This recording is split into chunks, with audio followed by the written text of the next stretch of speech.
Hello, everyone, and welcome to tonight's event. I'm Sean Gilsdorf. I'm lecturer on medieval studies and the administrative director of the Standing Committee on Medieval Studies here at Harvard University. I'm here with my colleague, Justine Landau, who is the chair of our Events and Research Committee and my co-chair of the Medieval Studies Seminar at the Mahindra Center. So we're both really delighted you could come tonight. It's my pleasure to welcome you to tonight's conversation, part of the Mahindra Humanities Center Medieval Studies Seminar Series, Rewriting the Middle Ages. This event has been made possible by the Mahindra Humanities Center, as well as the Standing Committee on Medieval Studies, the Hutchins Center for African and African American Research, and the Department of African and African American Studies at Harvard University. Before we move on to our main event, I wanted to let you know that the University of Pennsylvania Press is offering a discount of 30% plus free shipping on orders of Cord Whitaker's Black Metaphors, How Modern Racism Emerged from Medieval Race Thinking. Orders received by March 22nd. The discount will be applicable both to purchases of the hardcover edition of the book, as well as pre-orders of the paperback edition, scheduled to appear in September of this year. I will put the URL for Penn Press, as well as the promotional code in the chat window on Zoom, so you can look at them at your leisure. It now gives me great pleasure to introduce tonight's featured speaker, Dr. Cord Whitaker.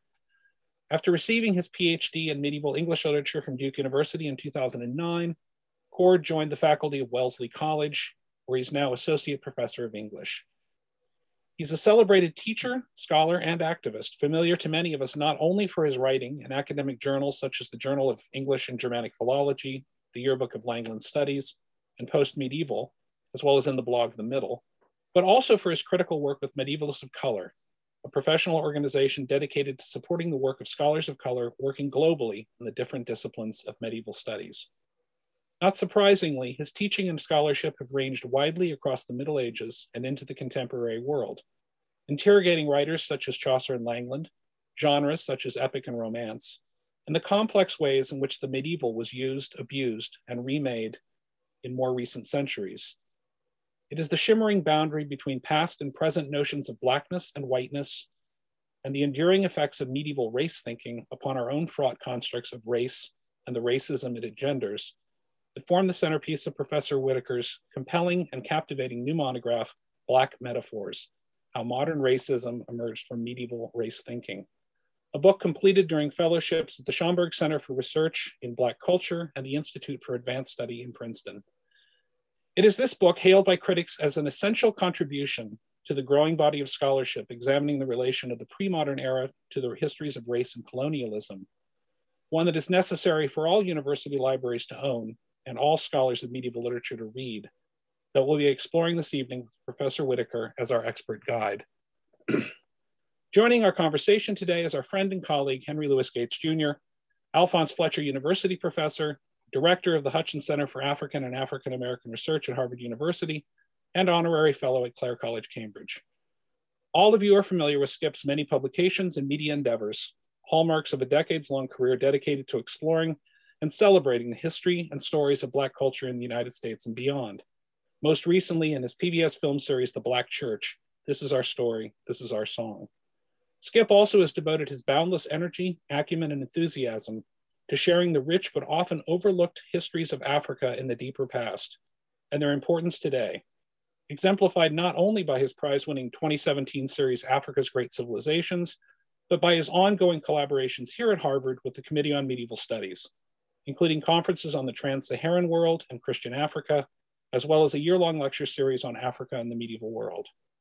We're excited, therefore, that Skip will be joining today's conversation, sharing his questions and insights about a book meant to bring the medieval past into critical conversation with contemporary debates about race, racism, and racial thinking. So welcome, Cord, welcome, Skip, and we're delighted to have you here. I thought we'd start today's event, and I've talked with Cord about this before. I'd like him to just say a few words to us about the book sort of globally and what he considers to be its central arguments and what he thinks the book does to sort of set the stage for today's talk. Thanks so much, Sean. Thanks for having me here, and thanks for that introduction, that very generous introduction. By way of saying a few words about what the book does, I thought it might make a lot of sense to talk a bit about how I got to how I got to this book, how I came to this project. And this book, Black Metaphors, took some 10 years or more. It involved traveling the globe from London to Cairo, from New York to Pasadena, examining evidence, seeking productive conversations, presenting research and its conclusions in venues both large and small. But I wrote it for the college student in Cairo who approached me in the Coptic Museum. We talked and she asked why I was looking at Coptic art. And it was a good conversation. Then she asked where I was from. And I told her, America. And her jaw dropped. And in her perfect Oxford English, she said, no, no, that cannot be. And she touched her own face. She touched her own cheek and she said, because you're the same color as me. I had to inform her, there are millions of brown and Black people in America. And she was shocked and confused. But I also wrote it for the young man who I encountered at the University of Western Georgia shortly after the book came out. I was there promoting it. This was before COVID times, but not by much. And I had just given a talk there, and he came up to me afterwards, and he was excited and he was incredulous. And he said to me, I never thought of us in the Middle Ages. And I informed him further. Africa offered many centers of learning and political and mercantile power that were concurrent with and in conversation with medieval Europe. But because the term medieval was made to refer to Europe specifically, we don't talk about medieval Africa nearly often enough.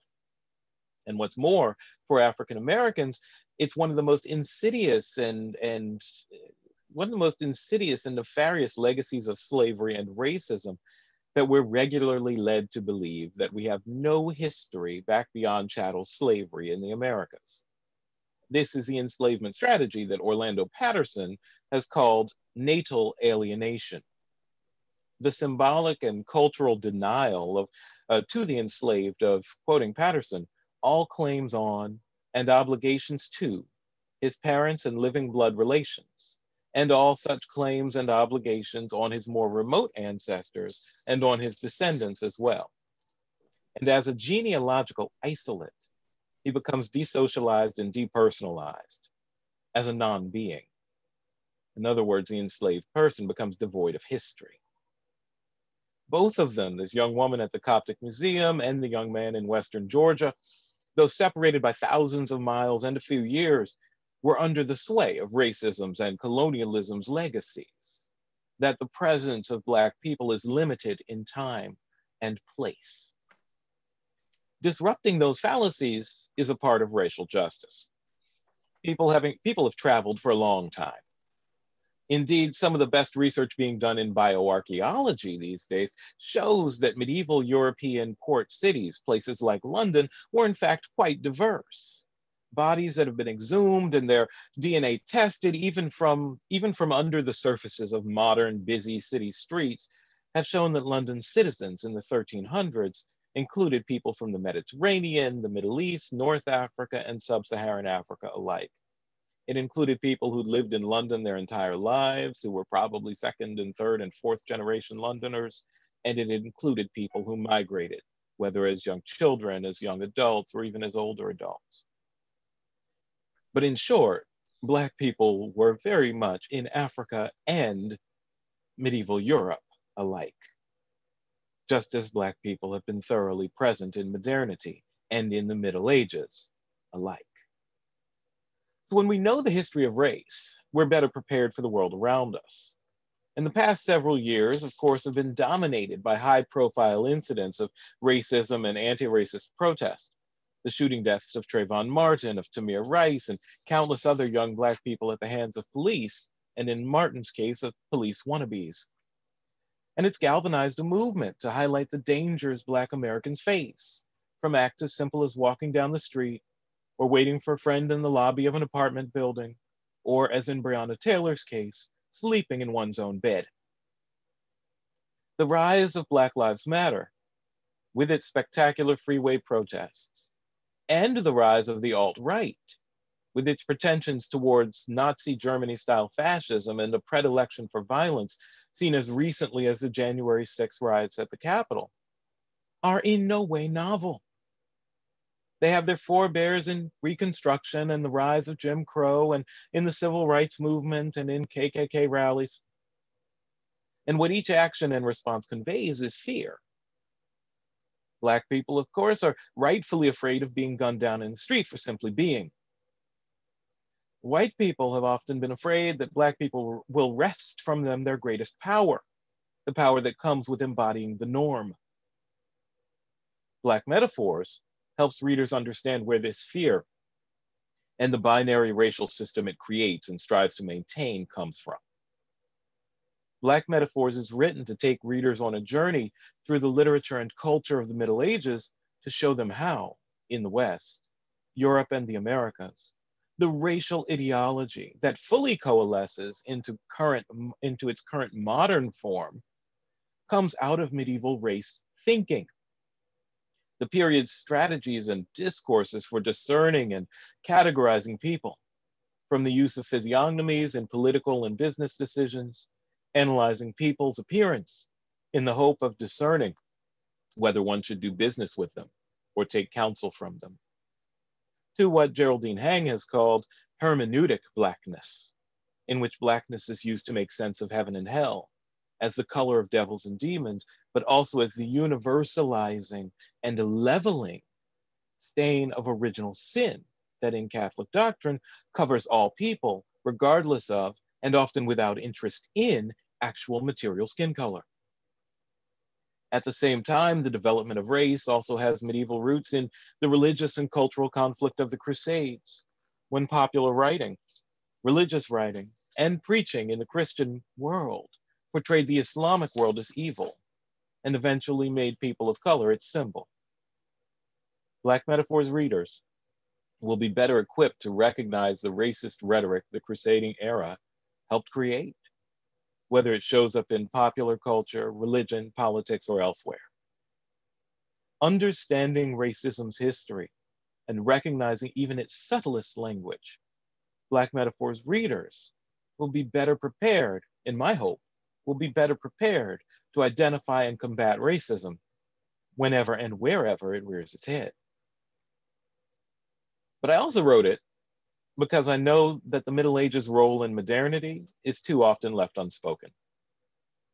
And race and racism have been at times taken as synonymous with modernity. Certainly, as I mentioned, there have been the white supremacist medievalisms of the KKK and of the Nazis. It was on display in the Viking helmets and Odinist symbolism of Charlottesville's Unite the Right rally, and the same during the Capitol riots this year. But that the Middle Ages is not all white supremacy, that white supremacist medievalism is but a modern deployment of the Middle Ages, and that the actual historical European Middle Ages had a much more complicated and multivalenced comportment to Blackness. That still needs to be talked about a lot more.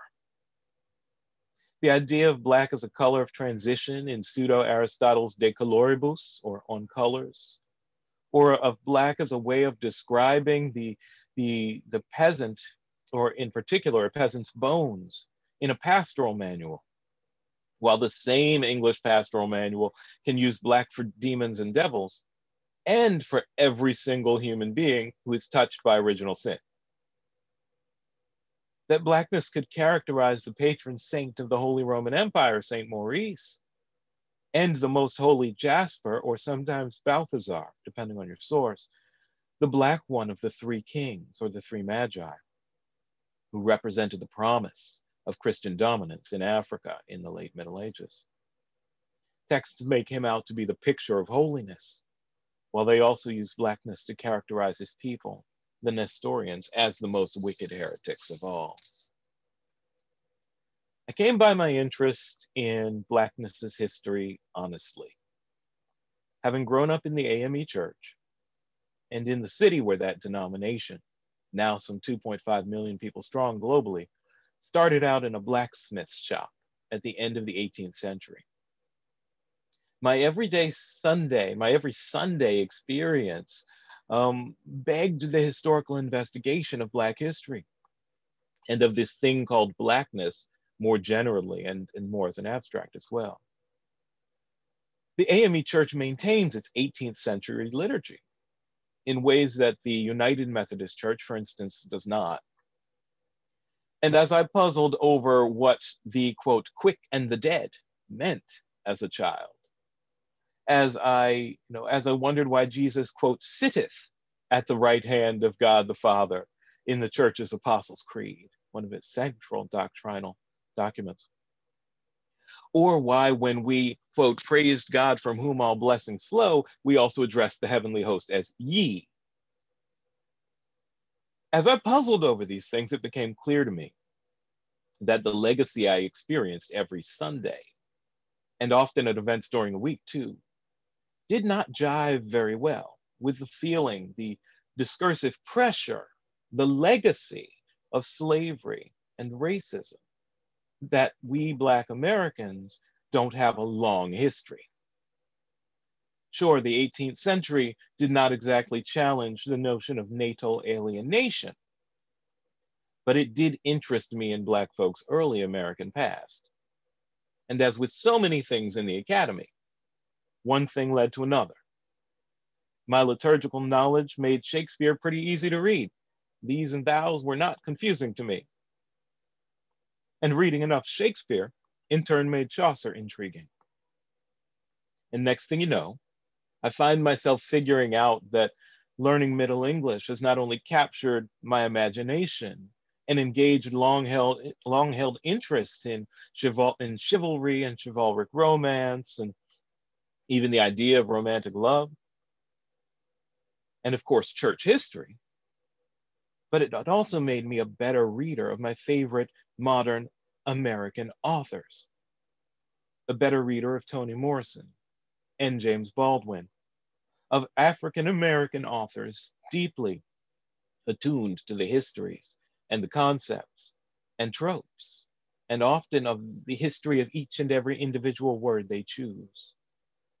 After all, Toni Morrison writes that, quote, we need studies that analyze the strategic use of Black characters to define the goals and enhance the qualities of white characters.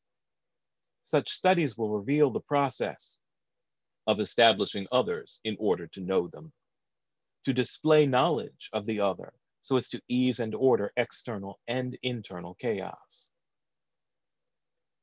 I wrote Black Metaphors in the aim that it would be such a study, while showing that even though Morrison was treating modern American literature, the Black Metaphors history begins well before American modernity, just like the history of Black people themselves. I just wanted to offer you that as a way into thinking about what this book does, and and what I in writing it and have endeavored for it to do. Great. Thank you so much, Cord. I think a place to start that I'd like to delve into is kind of a big question, but it's a foundational one for the way the book works and for the way that your thought in the book works. And it has to do with this, I'm not sure whether to call it a central metaphor or a central conceit, well, maybe one or the other, and that of shimmer, which is one that I know you borrowed, the notion of the shimmering philology, and how that operates in close relationship with this imaginary of the mirage. And in the introduction, I wrote this down because it really struck me. You note that blackness, whiteness, and racial differences more generally are mirages created and maintained through rhetoric. So I was wondering if you could say a little bit more about why you employ the concepts of shimmer and mirage, and why you find them particularly powerful ways to understand the development of race thinking, both in the Middle Ages, but also, I think, afterwards. Sean, this is a great question. Thank you very much for it. It really began with my trying to think through the disconnect, or the potential logical disconnect, between a social constructionist theory of race, between the idea that race is socially constructed and therefore not real. And I think sometimes it's quite possible for those of us in the academy, or even those of us of certain political comportments outside the academy, to remember that there are very much, race realists, that there are very much those out there. There are entire organizations with conferences and structures devoted to race realism.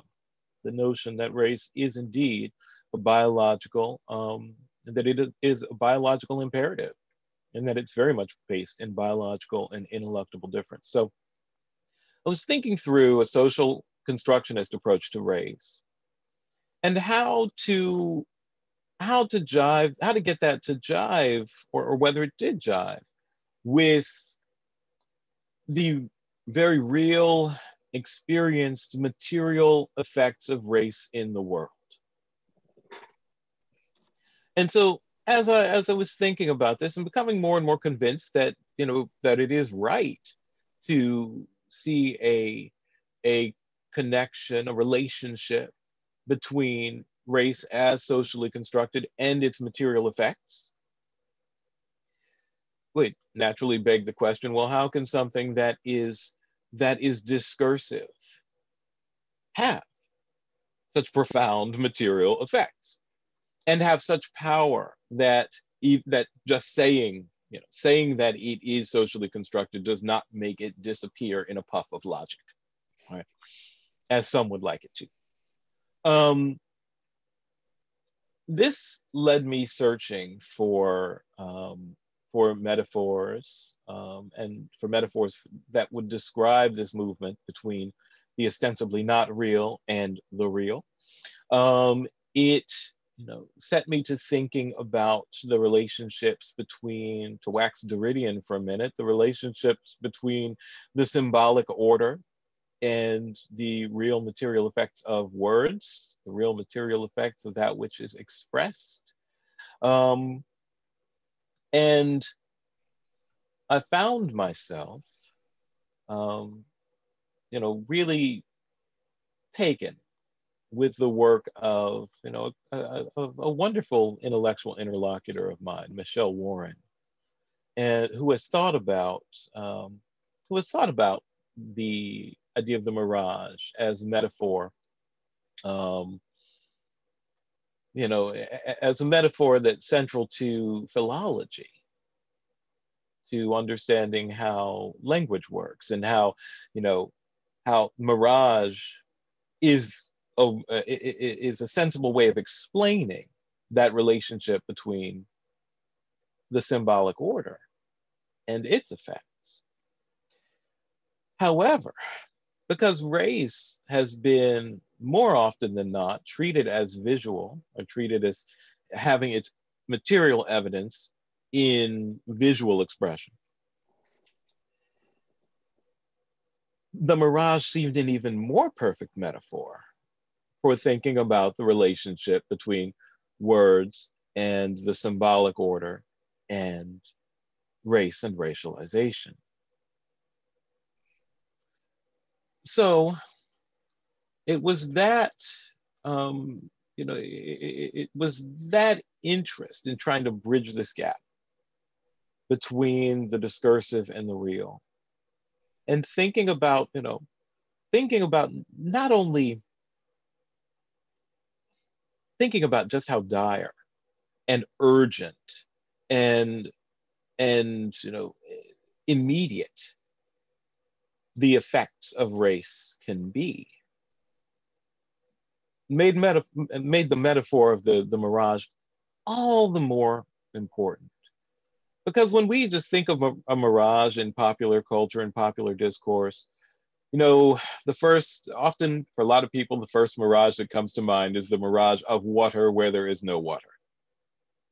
And when the sky is being reflected, when the sky's blue is being reflected onto the ground, especially parched, dry ground.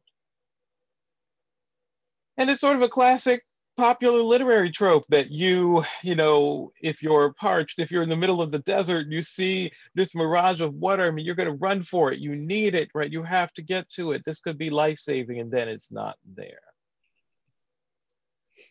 But it's made you act. It's made you act urgently. It's made you act, in some cases, dangerously, recklessly,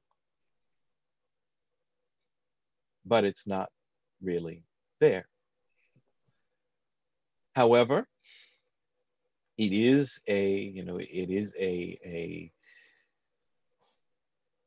what's not there is the water. But there is a physical effect taking place. Light rays are being bent, right? So something real and material has happened. Something has been expressed and you have perceived it. But it's led you to believe that something else material, water, is there when it's not. And this struck me as simply so apropos for trying to think about this dynamic relationship between the discourse of race and its material effects, along with the fact that well, maybe I'll leave it at that for the moment. Yeah. Go ahead. Sean, could I ask? Yeah, go ahead. Oh, I love your the summary of your book. I love your book. I love the title. So I have a two-part, or maybe 2.5-part question, so we could cut to the chase. All right. So part one is, what have you found to be the or texts? And for those listening, or you are the or texts, the roots of the root of the metaphors of blackness and whiteness in the West. Okay, that's part one. And then, as you well know, good AME brother, I'm just coming off the production of a series on the history of the Black Church. And I'm curious, when did these metaphors begin to attach themselves to the concept of sin and redemption? Okay, and then the final part is, then when did those metaphors begin to attach themselves to people phenotypically who look like you and me? Mm-hmm. And on the other hand, who look like Sean? Mm-hmm. Yeah, thank you for that question. And that actually puts me in mind of one other thing I wanted to say about Mirage.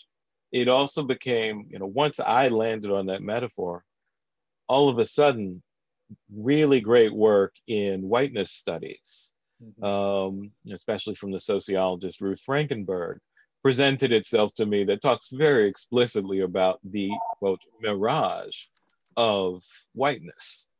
Right? And she finds that a useful metaphor as well for thinking about the construction of, not only blackness as a racial category, but the construction of whiteness as a racial category, which in so many ways is equally and sometimes more important to be discussing when thinking about the social constructiveness of race.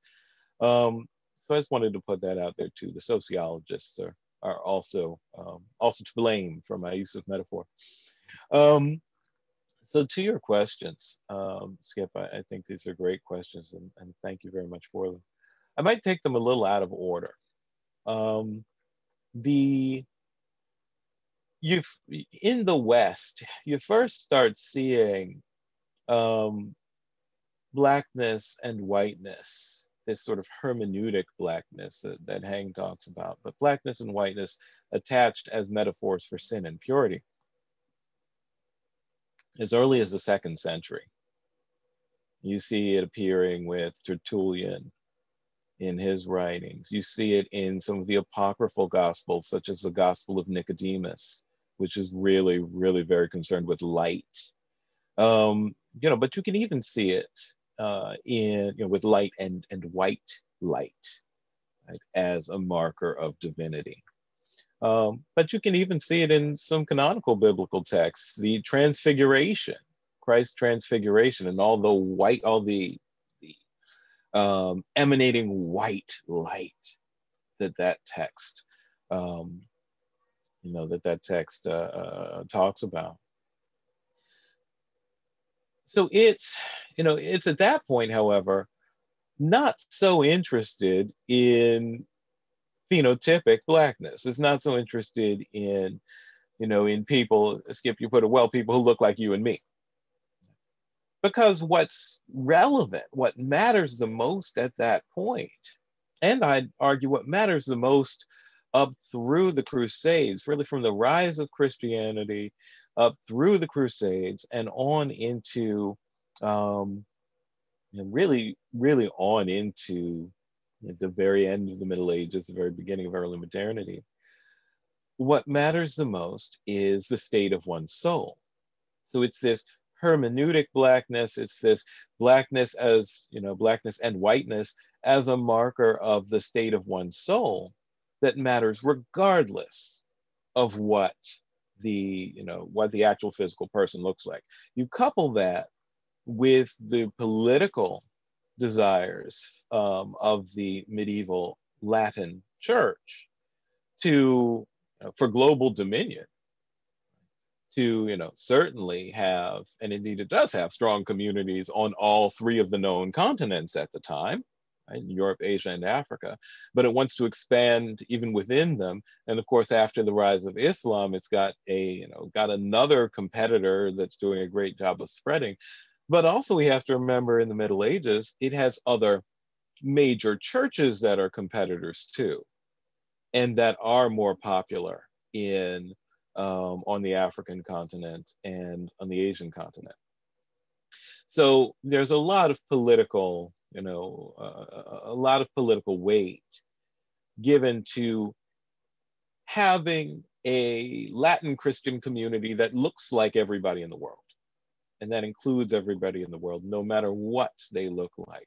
This has led scholars to, I think quite rightly, claim that for the Middle Ages, skin tone, even while you get some texts that are rather shocked by it, you get some letters in the 11th and 12th centuries that are rather shocked by Ethiopian clerics at Jerusalem and so forth, because it seems out of the ordinary, something that certain people in Europe would not have expected. I think others would have expected it just fine. But even while you have that, the church's overall notion is that skin color is nothing but a corporeal difference with very little spiritual meaning.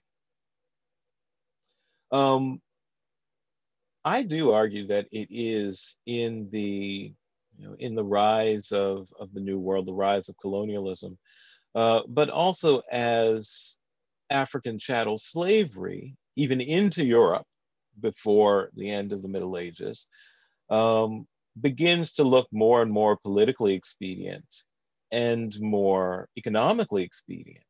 And then with New World colonization, becomes even more so. That's where the overarching concern with spiritual condition begins to fall away in comparison to justifications for enslavement. It also has to do with the shifting status of the church in the late Middle Ages. While it does manage to pull off a lot of that dominion that it was looking for in the period, it also undergoes a lot of internal strife. The great schism of the late Middle Ages, and certainly as we begin to move into the early modern period, the Protestant Reformation. But even before that, the much smaller scale quote unquote heresies that were taking place throughout the Western and Northern European nations too. So all of that begins to weaken the power of the church. Its heterogeneity. Right? I shouldn't say heterogeneity. Its heterodox elements start becoming clearer, and gaining a little more power, a little more power here, a little more power there. And I do think it weakens it institutionally. And so as it becomes weakened institutionally, even the papal bulls across the 15th century start taking some really odd turns regarding who you can enslave and who you can't. And I would argue that some of these papal bulls start conflicting with one another. you know, across different popes, of course, but you start getting a lot of conflict about, well, should you enslave to Christianize? And if you've enslaved and successfully Christianized, should you manumit? Or should you not manumit? And some of the bulls are saying, yeah, absolutely, you have to free people if they're Christian. Others are mum on that subject and say that it's great that they're Christian, but they're already enslaved. So, you know, just keep that going. So I think all of that really contributes to a shift in the discourse where, whereas before the very late Middle Ages, before the end of the period and before New World colonialism, what matters the most is spiritual condition.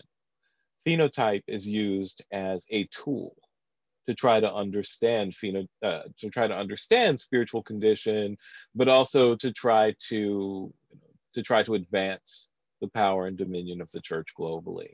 It's only as that shift is occurring and after it's occurred, what ends up being on top is phenotype, because it's economically expedient and the role of the church is weaker, right? Or the role of the Latin church is weaker. And so therefore its global dominion begins at times to work in service of phenotypic judgments. It begins to work in service of slavery and the wealth that can be attained from it. Excuse me, there's a tendency sometimes for us to think monochromatically, sorry, that there was a good time and there was a bad time. There was a bad time in terms of race, and then there was a good time. And of course, the slave trade is the easiest construct to summon as the BC and AD in terms of race relations. But actually, as you well know, the devil was represented in people's dreams, you know, in the form of a black man. A black man came to me. And this is in the Middle Ages, right? Long before what we know as the transatlantic slave trade, you know, ever even thought about him. But at the same time, when the devil becomes represented as an African or black man, the most powerful black man in history, of course, is Prester John, right? And so in the 12th century, this letter appears in these courts and he goes, hey, you know, you want to beat the Saracens? Come find me. I got the fountain of youth. I got all the money in the world. I got an army of about 10 zillion people. And I'm sitting here in Ethiopia or the Indies. Come get me. And they go looking for him, right? I mean, Vasco da Gama has a letter to Prester John in his pocket, or whatever passed for a pocket, when he circumnavigates the continent. That's incredible. And as you alluded in your remarks, Saint Mauritius actually becomes black. I mean, we know when he became black visually, and I think 1242, or you can fact check me, but I think it's, yep. And then Balthazar becomes black in the 15th century, one of the wise men. So you have the devil on the one hand, and you have the holiest man, Saint Maurice, one of the holiest men, and then you have the most powerful man. How do you explain this complexity in terms of representation and the construction of race? Well, thanks for that question.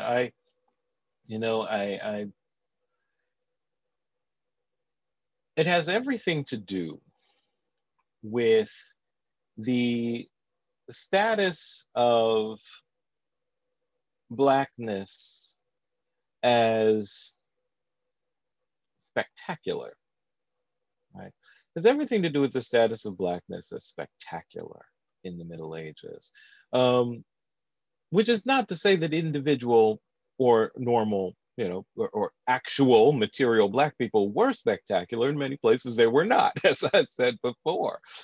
But the notion that, quite often when you see these depictions of Blackness in the Middle Ages, of a Black devil, or even of Saint Maurice, they're almost true Black.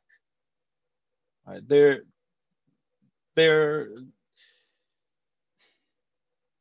like not. They're like a Kerry James Marshall painting. Yes, right. Precisely. Which, while some people's skin tone does get toward that, a whole lot of people's doesn't, and that was already true in the Middle Ages, especially when so many of the Black people who medieval texts are referring to are indeed Middle Eastern people.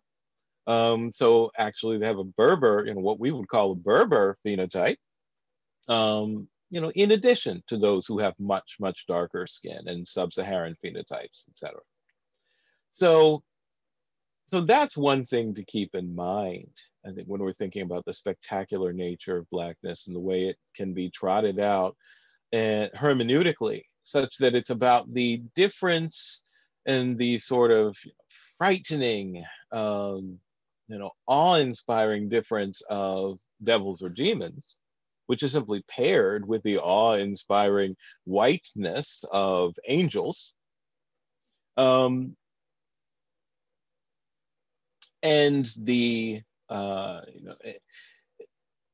and something like someone like Saint Maurice, right? Where, or Balthazar, sometimes Jasper, where that black figure is the pinnacle of holiness. And this is one of the reasons why I treat the Three Kings of Cologne. You had asked about texts earlier. And one of the reasons I treat the Three Kings of Cologne, which is the story of the three magi or the three kings, right? Very much the story that really props up Cologne Cathedral's spiritual and ecclesiastical power, since the bodies of the three kings are the main shrine there, or the main relic there. In that story, Jasper, that story takes it as Jasper in most of its versions. Jasper, the Black Magus, is as holy as he can possibly be. I mean, he is the pinnacle of holiness. But his people, who are also described as quite Black, the Nestorians, and of course, historically, Nestorians, it's another sect of Christianity that was quite popular in South Asia and was a competitor to the Latin Church in the Middle Ages. They're described as the worst heretics ever, but he's their king. So I think that encapsulates it so nicely, that Blackness gets trotted out as a major characteristic by which to identify either the holiest of the holy or the worst possible. It simply depends on what Blackness needs to mean at that moment. Right? So even still, Blackness's meanings are unstable. They're spectacular, they're awe-inspiring, but they're unstable. So Stuart Hall famously said that race was the ultimate floating signifier, and you're saying Blackness is the ultimate floating signifier. Yes, yeah. And I think Stuart Hall's quite on to something there. So final question. I'm doing my duty for Sean here, reporting for duty, my third one. Then I guess we turn over to Sean, and then we open up. But you haven't talked about the importance of Al-Andalusia, about the Islam, about the fact that Iberia is, run. People talk about it being occupied. You don't occupy something for 800 years. It is a Muslim kingdom, right? And the darkness of the people from North Africa, and the slave trade, God knows, did not start with the Portuguese, stumbling their way down the west coast of Africa and West Central Africa. The Sahara Desert, first of all, slavery is coterminous with civilization. And we all know the word Slav, slave, comes from Slav, et cetera, et cetera. But in terms of the enslavement of people from sub-Saharan Africa, the Sahara is a highway. You know, after the camels domesticated, which I think is, you could fact check me, 2nd or 3rd century, you know, people just zipping across. I'm being hyperbolic, but there's commerce, communication between quote unquote sub-Saharan African, Northern Africa. There are Black people, phenotypically Black people in Europe continuously. I mean, we know that in the book of Acts, the Ethiopian eunuch runs into Philip the evangelist, and the Ethiopian eunuch is reading the book of Isaiah. And Ethiopia, and that's before Ethiopia, that man was a historical figure from the kingdom of Meroe, right, representing the Kandake or the queen. But we know Ethiopia converts in 324. It's the 3rd oldest Christian kingdom in the world, right? And so you had that flow and the church in Nubia, what became Nubia after Meroe. And then you had the flow across the Sahara, the Islamic kingdoms, enslaving non-Islamic people, but also converting them. We know that Islam came to Senegambia by the 9th century, by the 10th century. And we know that by the 12th century, it was widely practiced. Al-Idrisi says, you know, everybody's practicing, you know, people are praying and finding the East, et cetera, et cetera. So how does the threat of Islam in relationship to Christianity and the darkness, you know, metaphorically and literally, of the Islamicists figure into the larger metaphysics of Blackness and et cetera, et cetera? Yeah, hugely. So back to your, you know, to pick up on your question about urtext, those of us who work in northern, you know, in northern European medieval, in what I call critical medieval race studies using northern European materials, one of the urtexts we regularly return to is a set of it's a set of tales, often called the Constance Tales. Chaucer writes a version that's the Man of Law's tale. Well before that is the King of Tars, which is it was popular in its time, but much less well known now. And in these texts, this is precisely the concern. The Mediterranean is precisely what's the place where things are most concerning. And then a perfectly white Roman princess who looks to be, one text calls her white as a feather of swan, right? So she's as white as you might possibly get. And she is seen by merchants of the very black Sultan of Damascus. And he wants to marry her. Negotiations don't really work out very well. There's warfare involved. Ultimately, she, in order to save her people and stop the warfare, she goes to marry him. And she strives to hide that she is still crypto-Christian. She takes on the outward appearance of having accepted Islam. Eventually, she bears him a child. That child is not a child. It is a lifeless, shapeless lump of flesh. To everyone's Of course. Of course, yeah, exactly. To everyone's great consternation. And you know, and there are all sorts of reasons for that. Some of them, you know, I argue a lot of them have to do with Aristotelian physiology, but we could get into that later. But she and he make a deal. She says, "Look, if your God can convert this child into, you know, a child, then, you know, then I'll really convert to Islam. But if that doesn't work, and my God makes this into a baby, then you have to convert." And sure enough, this is a text written by Christians for Christians, right? So sure enough, the Christian God wins out, is able to convert the baby. And what this leads to is the Sultan, who's described as very black at this point in the text, very strategically. He converts. And when he converts, upon seeing the miracle of the baby, when he converts, he turns miraculously white.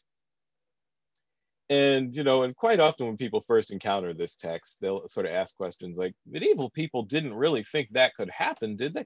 But, they're asking the question, they're really asking the question, right? Were medieval people so untutored, so unworldly that they thought this could actually happen? To which I usually, resoundingly respond, no, no, they did not. Like, this is discursive, right? This is a text. It's also a miracle story and a conversion story. By the latter part of the 13th century, conversion stories often show up with, they embed some sort of really miraculous natural happening, some natural phenomena or supernatural phenomena, in order to really authorize the conversion as having been for real. So that's the sort of thing that goes on in this text. But it's very much a Mediterranean text. She, her travels are around the Mediterranean, Rome, Syria. Chaucer, once it gets down to him, he really plays with it, and she's back and forth across the Mediterranean Sea and through the Strait of Gibraltar and up to the North Sea and back down through the Strait of Gibraltar and, and eventually back to Rome. But it's that space that is such a contested space for medieval people, for medieval thinkers, precisely because of Al-Andalus, precisely because this is a space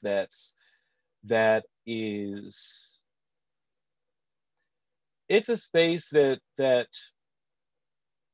allows Islam to be not only an other over there or a threat far away, but rather something much closer to an internal threat. And I think that has a ton to do with the way blackness begins to show up in the latter part of the period, because it quite often becomes a much more of an intimate threat than it is in some of the early texts, right? Where, in the earlier texts, it might be devils and demons, but, those are radically other, threatening, but radically other. It's at this point that you start getting more human figures like that Sultan depicted as, threatening, but also as convertible. And it's also in this period from about the 12th century on. Convertible and mutable. And mutable. Which is important, right? Yeah. I think that one of the, then I'll stop and we'll open it up, but I just want to say how much I admire your work and what you're doing for all of us who care about the history of ideas of race, but also all of us who care about the Middle Ages and medieval studies and the Renaissance. And the fact that you're historicizing through rhetoric and close analysis. We have such a tendency to generalize, white people are evil and anti-Black, and they have been for 5,000 years. It's a lot more complicated than that. And the work that you're doing, metaphor by metaphor, explication by explication, it is it will have long-term implications that might not even be obvious to you right now, but as this kind of sophisticated analysis becomes, well, for lack of a better word, naturalized, it's very important that you stay in the Middle Ages, you stay in Latin, and you stay, but not an Anglo-Saxon, et cetera. But it's also important that seep down into the general culture, into the schools, so that we can begin to rewrite the histories of race and intercultural contact, histories of the Middle Ages. What is what should be a classics department?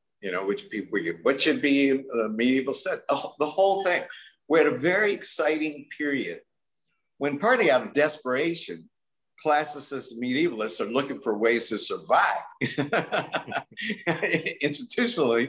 And they look around and they find, well, there's Africa. I see we can get some Black Lives Matter up in here.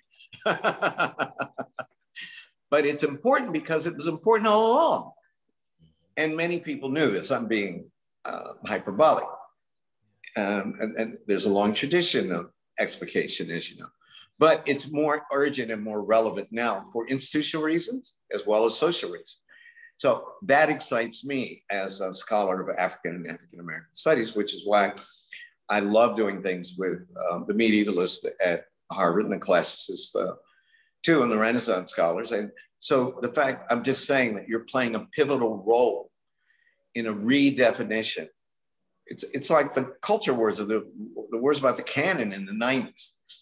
We're just extending them and we're going back, further back in time and enriching our understanding of the history of the relationship of these peoples along the Mediterranean, across the Sahara, up the Red Sea, in the Middle East. It's very exciting, and no one's work is more important than yours, Professor.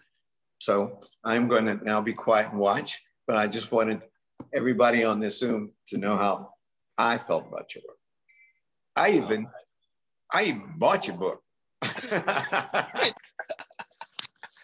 Well, thank you very much. I'm of course honored by that, because it's also the work of, I wouldn't be able to do this work without people such as yourself who've extended studies of Blackness, who've really written critical race theory into mainstream discourse in America, in the West more generally.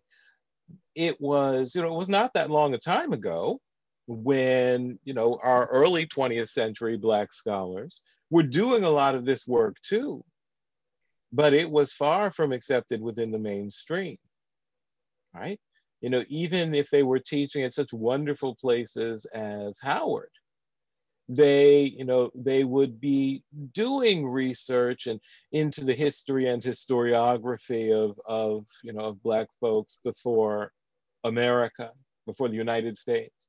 But in many cases, that was their side, that had to be their thing on the side, or the thing they did after they were quite established.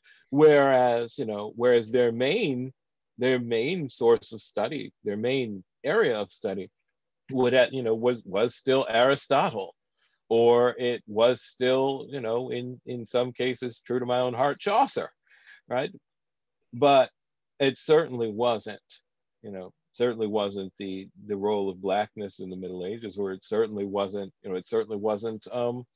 African American vernacular English, and its particularities. You could forget that.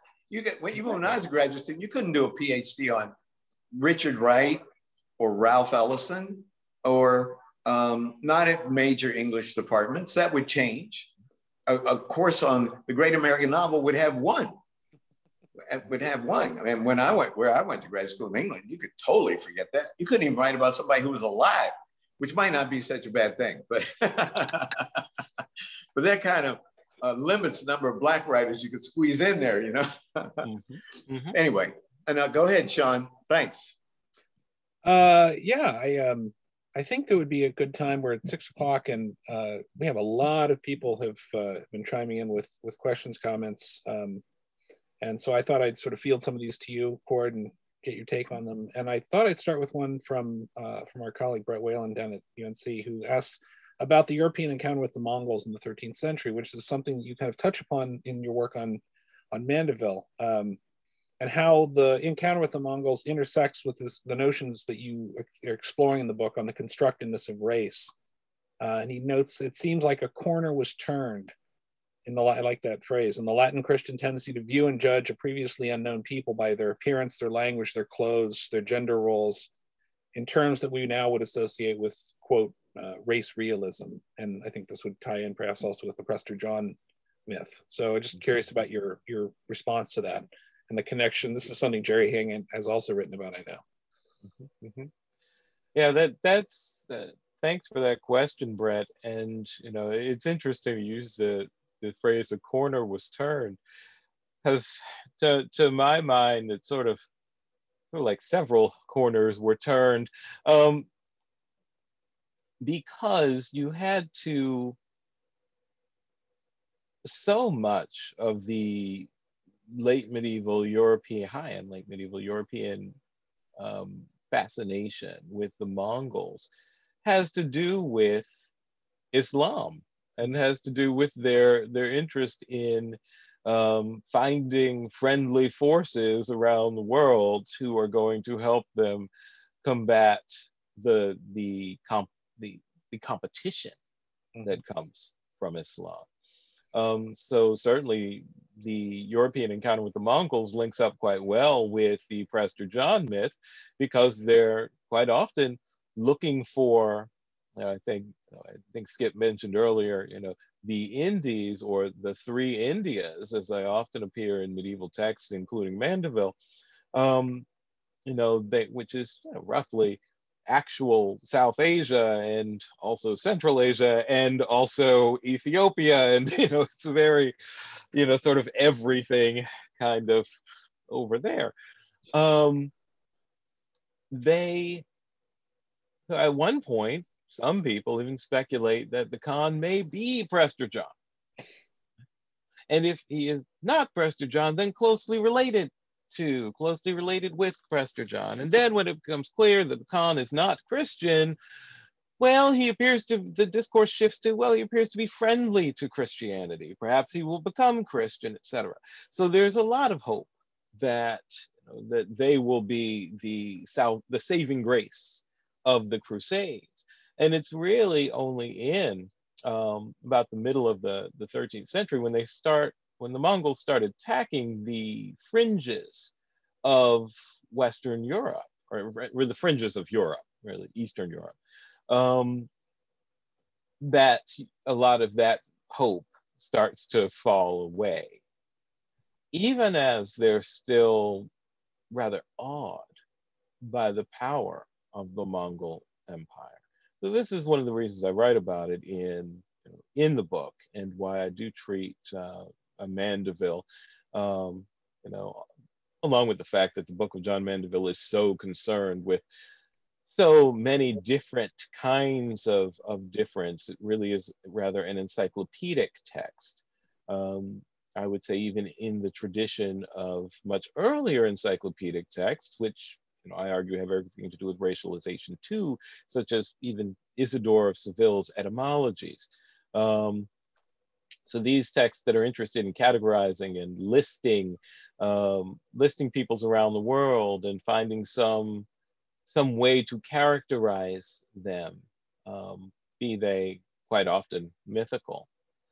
So the interaction with the Mongols is I think best seen through that lens, through the political lens of the Crusades and what they were, but also through the lens of this drive to characterize and categorize that we see in many places in the Middle Ages that you wouldn't immediately say are racial, but that go back quite far. I mean, they do go back into Greco-Roman antiquity when you're looking at a text such as Pliny's Natural History.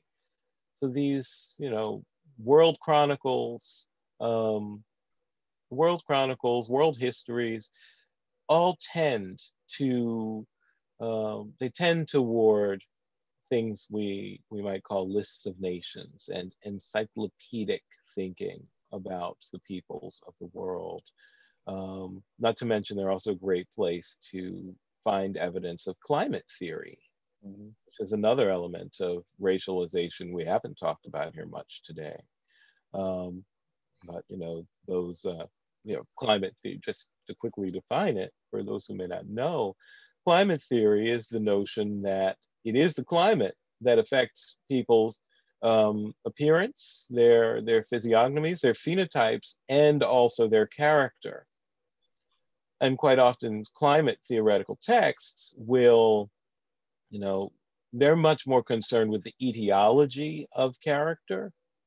So they're interesting to look at as one of the free-floating pre-modern discourses that eventually get coalesced with other discourses in the Enlightenment to produce modern racial ideology, but that function much more freely, relatively to each other in pre-modernity.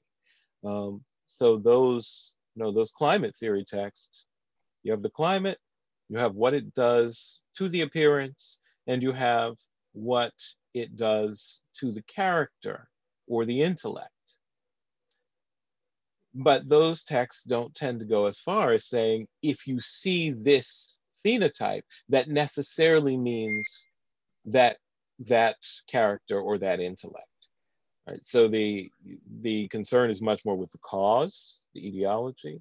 It's as we move into racial ideology that the cause begins to descend down into the phenotype itself. And the phenotype itself starts to get taken as cause. It's kind of a shorthand, really.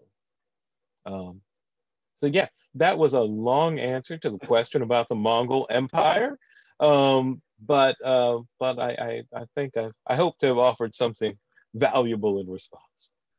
Yeah, and you actually managed to answer someone else's question in doing it, which was great. So you kind of got a 2-for-1. A twofer. Twofer. A question that we have from Miri Rubin, and it's an interesting one, which is that a lot of what you're saying and the strategies you're employing and sort of the metaphors that we're seeing remind her of work that's been done on Judaism and anti-Judaism and sort of the construction of the Jewish other. And she was wondering where you see the most fruitful points of convergence between these two fields of inquiry within medieval studies about the Jew in the Middle Ages and Blackness in the Middle Ages and race in the Middle Ages more generally. Mm-hmm. Well, I really thank Mary Rubin for that question. I don't think that the study of Blackness in the Middle Ages or critical medieval race studies on the whole would be where it is without all the foundational work that's been done on Judaism and Jewish-Christian relations and anti-Semitism in the Middle Ages, including and especially by folks such as Miri Rubin. So I think they are of a piece, at least in terms of their in terms of the way they've functioned in intellectual discourse. I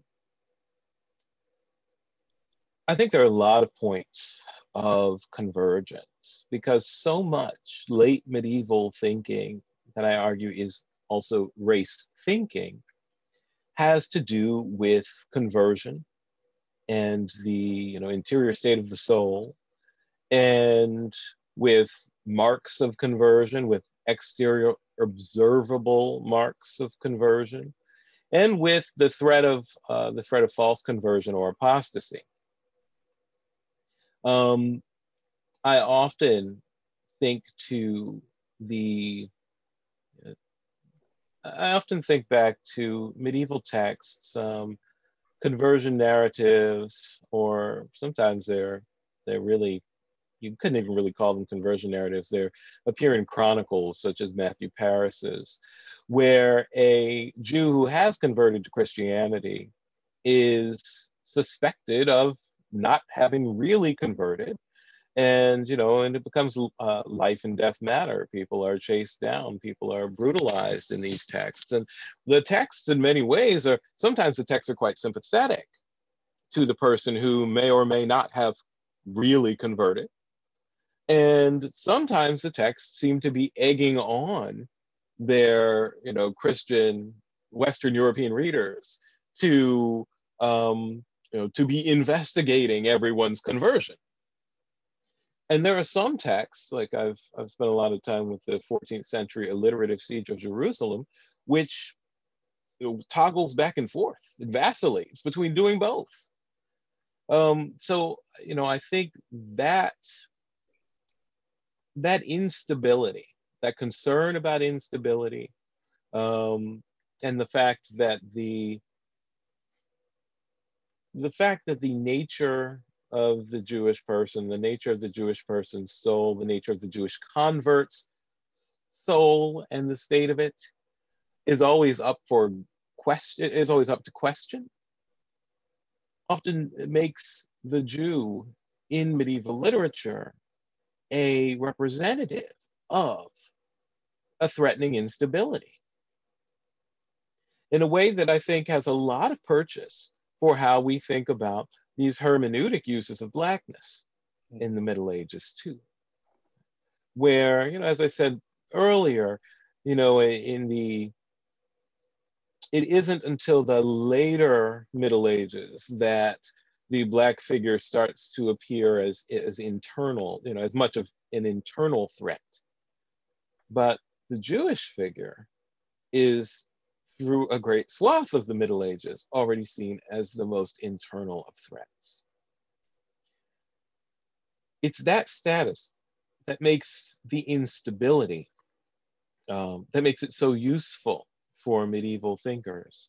So I guess I should say, it's that status as being intimately alterate, right?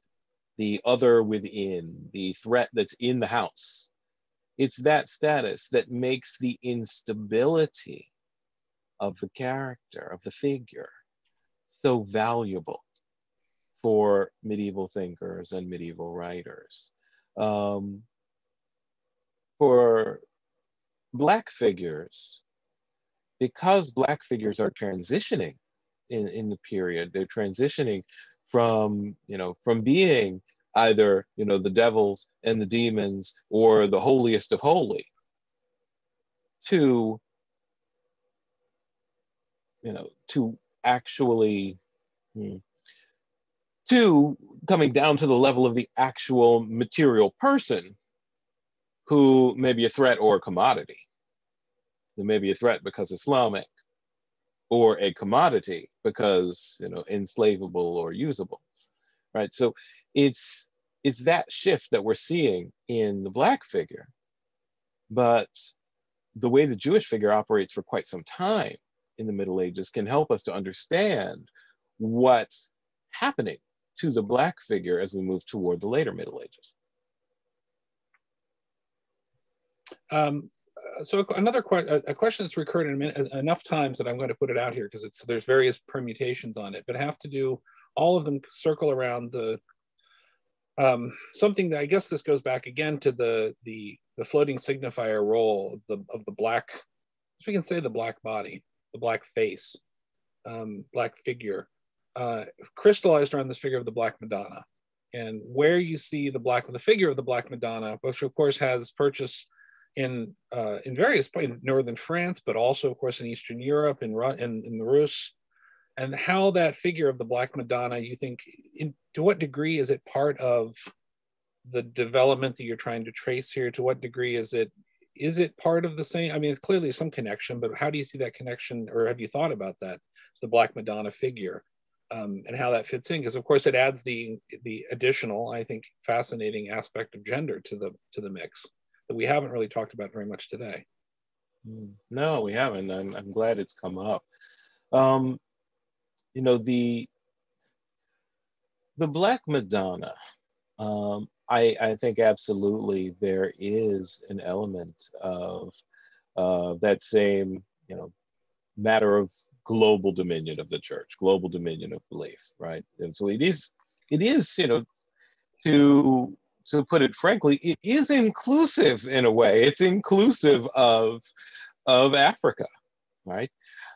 So I do think that's important to keep in mind when thinking about the Black Madonna. At the same time, there is I like to think about things through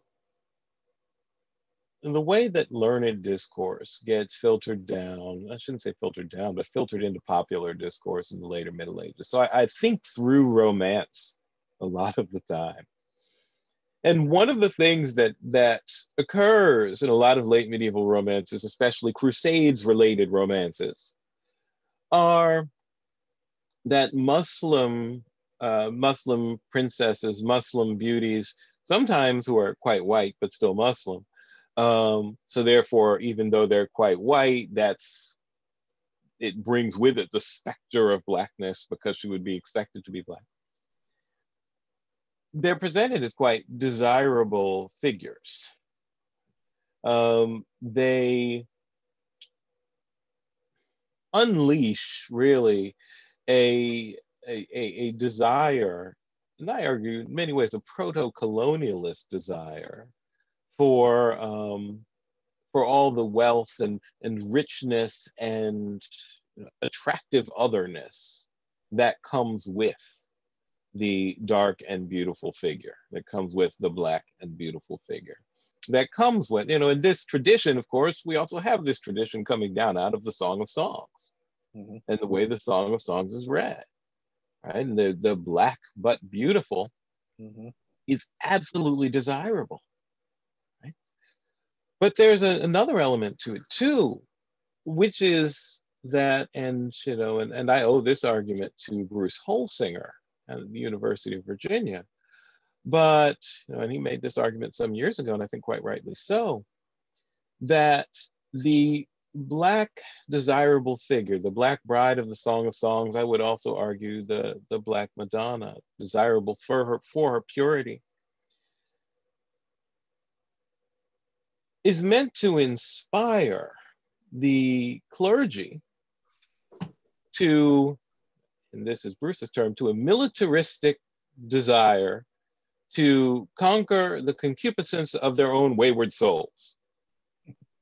So that the blackness at once speaks to original sin and sinfulness, but also speaks to a purity and holiness that can be achieved with a state of grace.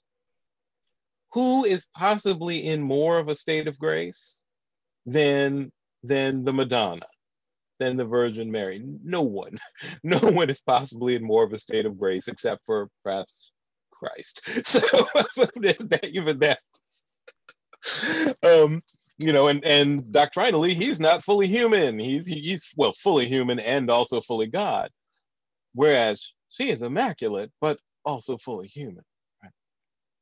So blackness on her, actually, it does something very similar to what it does in, to what it does in either the black one of the three magi or devils and demons. Those are the extremes. In the Madonna, it's merged. It's fully merged, which really plays up and it points to the kind of ultimate nature of grace.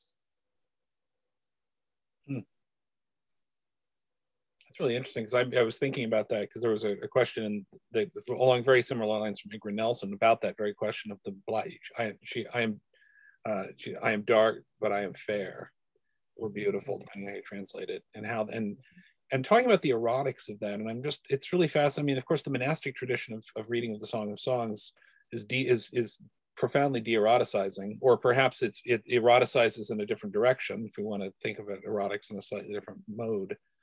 But it feels like in some ways the interpretation of that passage could be almost like a carbon monoxide detector for a certain modality of thinking about race and its purchase and what it means and what blackness means in terms of the spirit and the soul. Like you said, to read it, I mean, there's such an act of volitional act to read that passage, to be about original sin, to be about badness in some way, to sort of moralize it. And it'd be fascinating, I don't know if anyone's ever done it, but to actually trace the history of exegesis on Song of Songs, and that passage in particular, through the Middle Ages, to see to what degree it kind of tracks the moves that you're charting in your book, this sort of this rhetoricization and recasting of the black-white relationship, and pushing it towards what it will become in early modernity. I think it's just a really interesting problem, I guess. I mean, on the, on the erotics and theological uses of the songs, I often turn to the work of Anna Stell, but, but that's not quite the same thing. I hear you sort of suggesting a genealogy of tracing it through blackness and whiteness, or tracing blackness and whiteness and their implications through the Black Madonna. And I don't know that that has been done. No. A question from Anna Wilson at Harvard, actually, which is this is a big question about your work in the bigger, in the bigger picture of English, teaching English, the English literature, which is what you think the future. What's the future of the survey class? The ones like we teach today, medieval, early modern. We've got this sort of, we do this survey structure for in history in English departments. How do you think we should be teaching medieval English literature now? Like, how does the work you're doing point you towards a new direction in pedagogy? Well, it's a funny thing. I was just in a conversation about this the other day, and in terms of how it points me, the direction it points me in pedagogically, that, I'm a strong proponent of producing and strategically producing moments at which your students see the relevance of the primary material and the scholarship to them, and their relevance to, they as the individuals, their relevance to the scholarship and to the primary material. And I don't believe I would be in medieval literary studies if it hadn't become pretty clear to me that learning to read Middle English, intersected with my own experiences of that 18th century liturgy, or my own experiences of, my own experiences of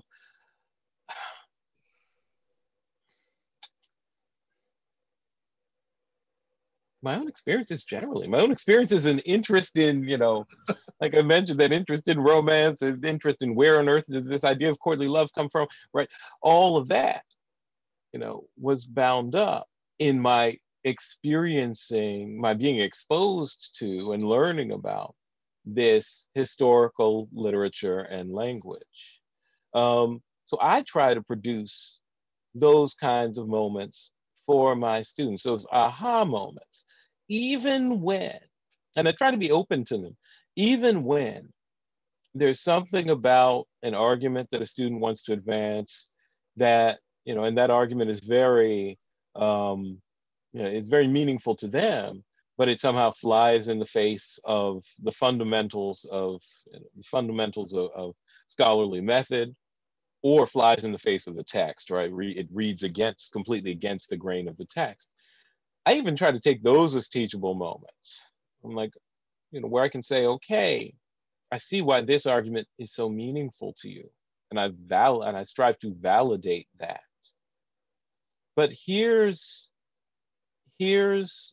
where this argument isn't working, and here are some alternative routes that may pick up on some of the same meaning it has for you, some of the same meaning this material has for you, some of the same ways it interacts with your experience and your life, but that are more in line with the disciplinary method, or with the, with the scholarly approach that you're supposed to be learning right now, and that you're supposed to be mastering right now. So, to what that means for our survey classes, I mean, when I teach a survey, in order to try to produce those moments, I do tend to teach thematically. And, I do not tend to teach chronologically. I tend to teach where, I will outright break the syllabus into units where, where the units, even in their titles, intersect with contemporary experience. Such, it was not uncommon for my unit titles to have, intersectionality in them, to have, increasingly to have, have worked in Black Lives Matter somehow into a unit title, where the texts in the unit are arranged around some of the key questions that that title is going to bring up.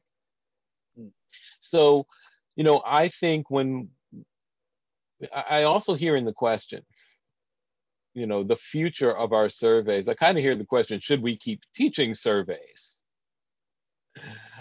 And I think that that really very much depends on the institution. I think it very much depends on the culture of the departments we're doing it in. You know, I wouldn't want to limit that question only to English literature. So I think it also depends on what discipline we're working in. So I decline to answer the question, should we keep teaching surveys? Because in some ways, you know, in some ways, spaces and places, the answer is absolutely yes. And in other ways, spaces and places, the question is much more open for debate. And I might even say probably not. But when we do, I think it's most important to find a way to produce most theories of learning. If you go over to the education department, most theories of learning show us that we learn better, we retain more when we connect it, when we're able to connect it to knowledge or experience we already have. That's really how the architectures of memory work. And I think we have to be attuned to that when we're teaching, especially a large swath of material, as we tend to do in surveys, by breaking it down and making explicitly clear when the material can connect to contemporary experiences that the students in the class may have had. Thank you. We have a few more minutes. I have a question here from someone you may know, Jerry Heng, who raises the work that Michael Gomez has been doing recently on how Islamic authors write about and think about blackness and slavery in the Middle Ages, basically from the 9th century on. And she's curious about how you think that kind of work that's being done on questions of blackness and slavery and the connection between the two, or disconnection between the two, in the Middle East and Africa, how that might feed into the work that you and others are doing on pre-modern Europe. And I think that's a really interesting question because, of course, it speaks to the issue of the global Middle Ages, which, of course, is something that Jerry is very involved with, and I think a lot of us are very interested in. And how do you see those discourses kind of coming together, influencing one another, being in conversation? I think they absolutely have to be in conversation. You know, the work that Michael Gomez has done on medieval Africa, the work that F.X. Fauvel has done on, and is quite famous for, on medieval Africa. You know, earlier when, Skip, when you were talking about, you know, those Saharan trade routes, you know, whenever Saharan trade routes come up these days, I immediately think of Fauvel's Golden Rhinoceros. But also, you know, as is laid out very clearly and very well in that book, the very fact that that the powerful Central and Western African kingdoms that were so involved in trade with Asia and with Europe had very different ways of thinking about posterity. Right? They were not concerned to build a city that was going to last into perpetuity. And that was not their concern. Their concern was commercial expediency. Their concern was creating this settlement and using it as it needed to be used and building wealth that way. Right? So, you know, they weren't necessarily interested in creating monuments to their own posterity in ways that apparently, when we look at least what's going on in the European cities, by the time we hit the early modern period, there's a whole lot of concern for posterity, and that's very, very clear. Especially as all the myths about the Trojan history of these cities gets trotted out. So I think that those differences, those discursive differences appearing in different parts of medieval geography are really important to keep in mind. even at the same time as we're thinking about the construction of whiteness, I think the global Middle Ages does a lot for that. In some ways, it may do even do a little more for thinking about the notion of whiteness as constructed than it does for thinking about the history of Blackness, which it does a lot for too. But I'm thinking of Jerry's own work on the Mamluk Sultanate, right? An extraordinarily powerful Muslim entity made out of, essentially made out of enslaved Europeans who were brought in, converted, and become a major source of military power in the Crusades against European Christendom. Right? So, that even just telling that story more widely, that story getting more out there in the Western world, becoming more of a part of public discourse, I think does a really great job of laying bare the constructiveness of our modern notion of whiteness, and of doing a little, I'll loosely use the term deconstructing the monolith of whiteness. Thank you. I would just like, Mary Ruman did make entered a comment, which I think is in some ways is so perfect for the discussion we've been having, which is to say that the whole question about the Song of Songs says so much of the discussion of that text is also based on what she calls a Vex translation to Hebrew, where it doesn't say but, it says and.